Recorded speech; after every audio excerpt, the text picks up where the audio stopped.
Just as we're getting our investigative duo, Imogen and Rufus, into the groove, a third wheel investigator shows up from Interpol, Agent Hilda Erickson.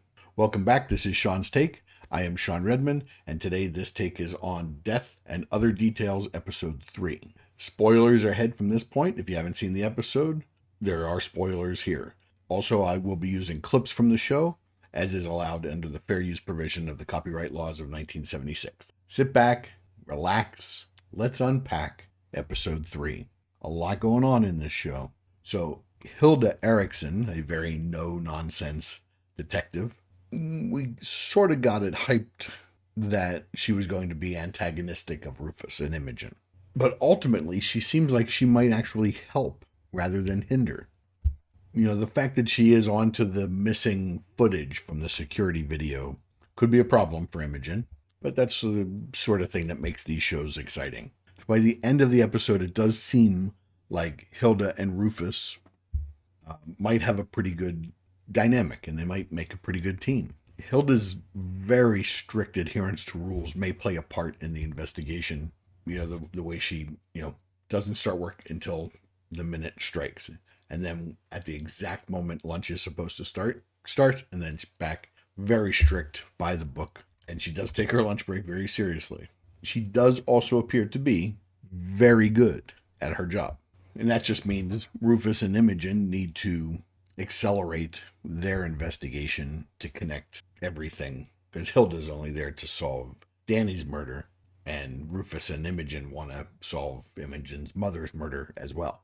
And, they're trying to get a look at the Collier's books, because Rufus had wanted to see them 18 years ago. Danny was trying to break into the office to get a look at them right before he was killed. So there must be something important in there. And let's not forget that Danny's notebook is still missing. Maybe it was thrown overboard, but more than likely it's still on board. And what we don't know, we don't know if Danny writes his notes in code like Rufus does. So suppose if Danny does write in code, the person that took the notebook may be trying to decipher it to find out what else Danny knew. What do you think? Do you think it's going to be a cipher in Danny's notebook? Let me know in the comments what you think. So Imogen goes to break into Sonal's office, and just like Danny, she gets caught by Sonal and Teddy. She comes clean that she's trying to connect things to the murder of her mother's death, and the fact that Sonal is a little smitten with her, he dismisses Teddy and offers to help.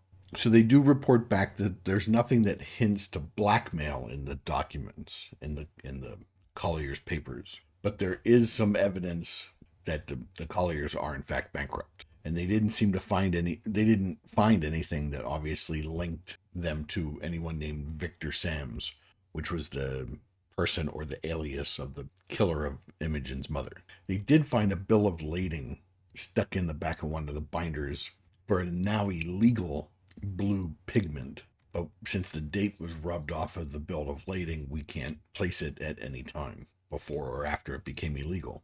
So Rufus does have to bring Imogen back to her senses and to pay attention that while she's so desperately trying to get information about her mother's case, she may be missing things about this case, which would help them.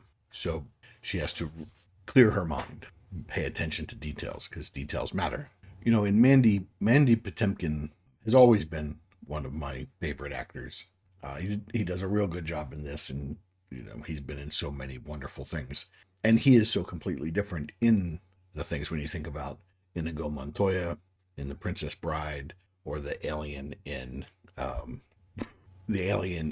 Alien Nation. He's just always really good.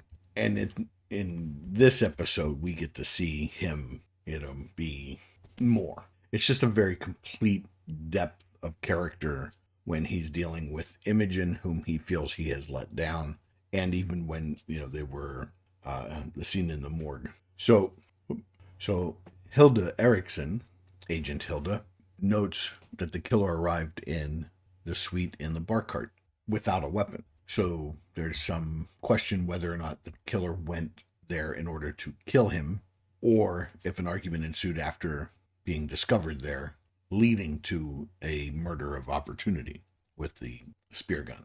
Because don't forget, in the last episode, when Imogen went in to break the watch, he was asleep. He wasn't dead.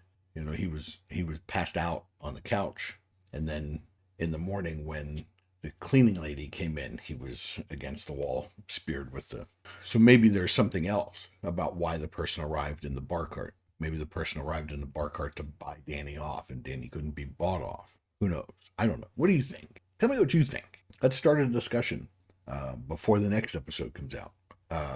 Where were we? When Hilda also immediately distrusts Jules. Now, we know that Jules was with Imogen and most likely didn't have anything to do with the murder of Danny. But we do know that he had a book full of passports.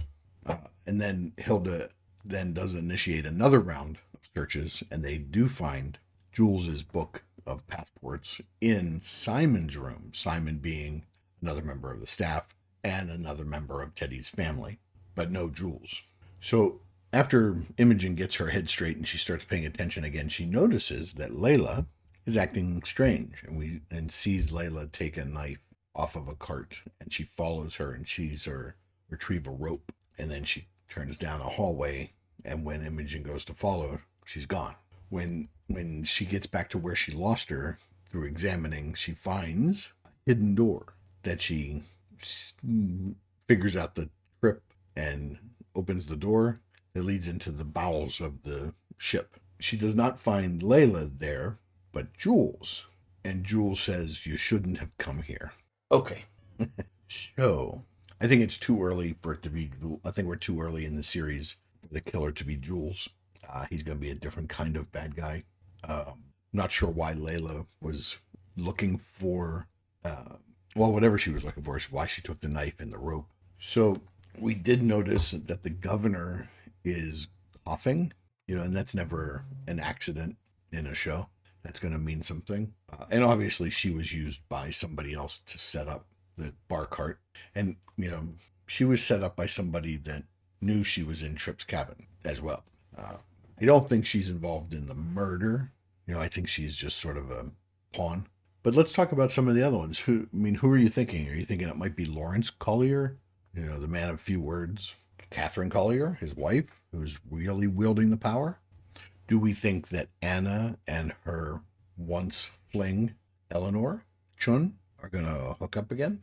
I have to say, Anna does seem to be in love with her wife.